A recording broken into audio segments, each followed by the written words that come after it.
EZ student academy में खुशामदीद।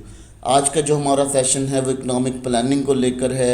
हम rolling planning की बात कर रहे थे, आज हम रोलिंग प्लानिंग के डीमेरिट्स की बात करेंगे।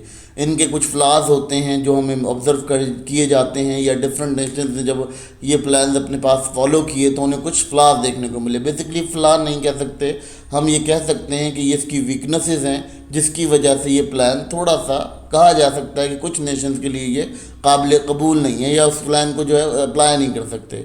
ठीक है, या कुछ सूरतों के अंदर यहाँ ये देखा जाता है कि आपकी जो कंडीशंस हैं वो कंडीशंस किस तरह से गवर्न कर रही हैं। देखिए यहाँ पर जो बात की जा रही है वो सिर्फ इस चीज़ की जा रही है कि रोलिंग प्लानिंग जो है उसके कुछ डीमेरिट्स भी हैं। जैसे मैंने लास्ट सेशन में बताया था आपको कि जी हर चीज़ के कुछ फ़ायदे और कुछ नुकसान हैं, तो इसी तरह से कुछ नुकसान भी हैं इसके। तो यहाँ डिस्कस करते हैं कि वो कौन से नुकसान या कौन से फ़ायदे हैं जिन पर हम इसको लगा सकते हैं या लागू करते हैं। सबसे पहली चीज़, ये बहुत ज़्यादा सख्त होता है, या कहते हैं कि बहुत उलझावा होता है। ठीक है, बहुत उलझन का शिकार होता है। दूसरा ये होता है कि इसका वर्कलोड बहुत ज़्यादा होता है, क्योंकि क्या कंडीशन होती है कि ये वक्तन फ़वक्तन अपडेट होता रहता है। जब वक्तन फ़वक्तन अपडेट होता रहता है तो बहुत सारा पैसा, बहुत सारा सरमाया हमारा इस प्लान को लगाने में लग जाता है, क्योंकि वहाँ में लोग चाहिए होते हैं, लोगों से उसका डाटा क्रिएट करना पड़ता है, उस प्लान की जो खज़ोखाल है उनको नोटिस करना पड़ता है। तो इसमें बहुत ज़्यादा हमारे जो कहते हैं कॉम्प्लेक्सिबिलिटीज़ होती हैं। कॉम्प्लेक्सिबिलिटीज़ इस तरह से हो जाती हैं कि हमें बहुत ज़्यादा अपडेटिंग रखना पड़ता है अपने डाटा को, जिसकी वजह से क्या होता है कि हमें अगर डाटा अपडेट नहीं होगा तो हम प्रॉपर फोरकास्टिंग नहीं कर पाएंगे या एनालिसिस नहीं कर पाएंगे कि हमारा जो प्रोग्राम है वो कहाँ तक पहुँचा है या उसकी क्या सिचुएशंस बन रही हैं। बेसिकली यहाँ ये बात करना बहुत इंपॉर्टेंट है हमारे लिए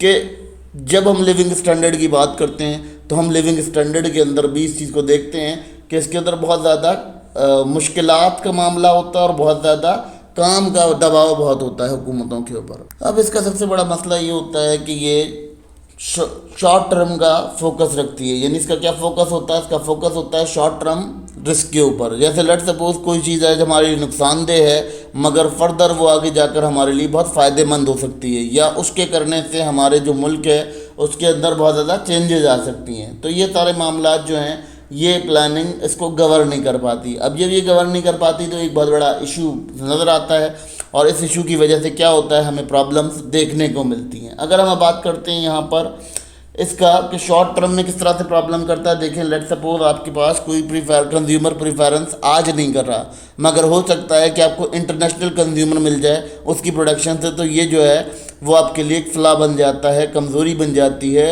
रोलिंग प्लानिंग की, कि वो छोटे पीरियड ऑफ टाइम के लिए होता है। तो छोटे पीरियड ऑफ टाइम में जो हालात होते हैं उन्हीं हालात के अकॉर्डिंग उस प्लान को री एग्जीक्यूट किया जाता है।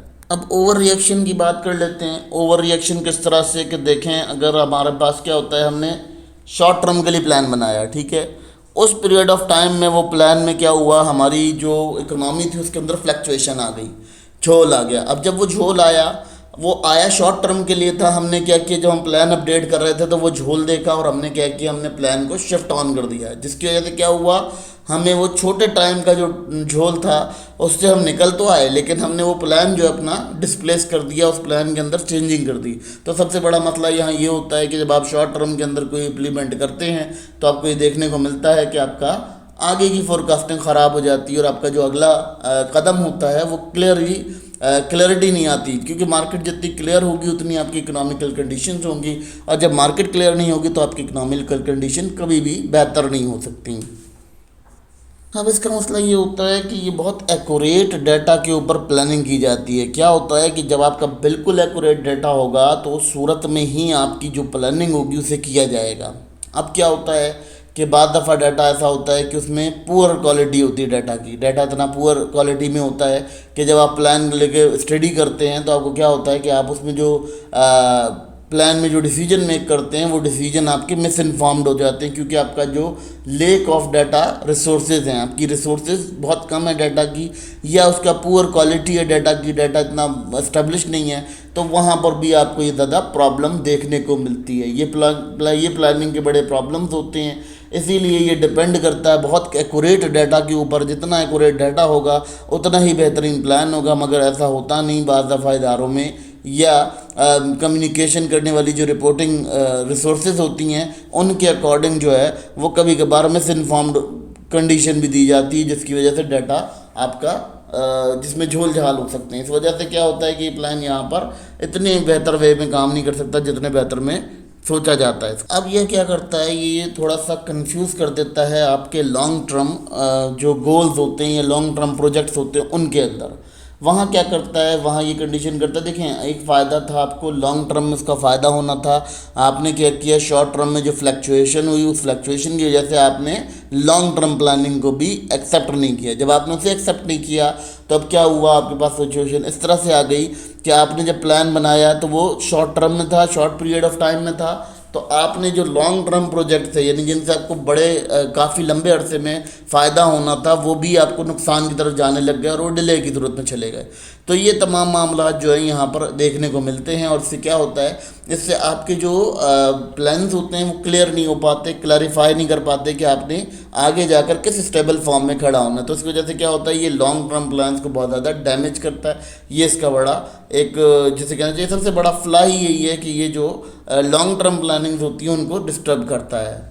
अब हम जितने भी कम तरक्की पजीर ममालिक देख लें वहाँ पर ये काम बहुत ज़्यादा होता है, रोलिंग प्लानिंग के ऊपर वो चलते हैं, क्योंकि वो बाद दफ़ा ये कहते हैं कि जी हम डेमोक्रेटिक स्टेट हैं। बेसिकली वो डेमोक्रेटिक स्टेट नहीं होते, वो इसी प्लान को फॉलो कर रहे होते हैं और उस प्लान की वजह से क्या करते हैं कि उनमें उनका ज़ाती मफाद भी शामिल होता है, क्योंकि जो बरसर इक़्तिदार लोग होते हैं उनके ज़ाती मफाद भी शामिल होते हैं, तो उस वजह से क्या करते हैं प्लान को चेंज करते रहते हैं। तो ये जो कम तरक्की पजीर ममालिक हैं यानी जिनको कहना चाहिए कि जिनकी शरह ख़वानदगी बहुत ज़्यादा कम है, वहाँ पर ये प्लान बहुत ज़्यादा लो कैटेगरी के माने जाते हैं और वो इतने फ्रीक्वेंट वे में काम नहीं कर पाते, क्योंकि वहाँ पर उनके मसाइल ये होते हैं कि उनके जो लोग होते हैं अरबाब इख्तियार होते हैं वो अपनी वक्तन फ़वक्तन उस पॉलिसी को चेंज करते रहते हैं। तो ये एक बड़ा इंपॉर्टेंट इम्पैक्ट पड़ता है हमारी रूलिंग प्लानिंग पे और ये इकनॉमिक प्लानिंग का एक बेहतरीन ज़रिया है जिसमें हमको समझना ये ज़रूरी है कि रोलिंग प्लानिंग हमारे लिए बेटर होती है या हमारे लिए डायरेक्टिव प्लानिंग जिसे हम आगे पढ़ेंगे फिक्स प्लानिंग को।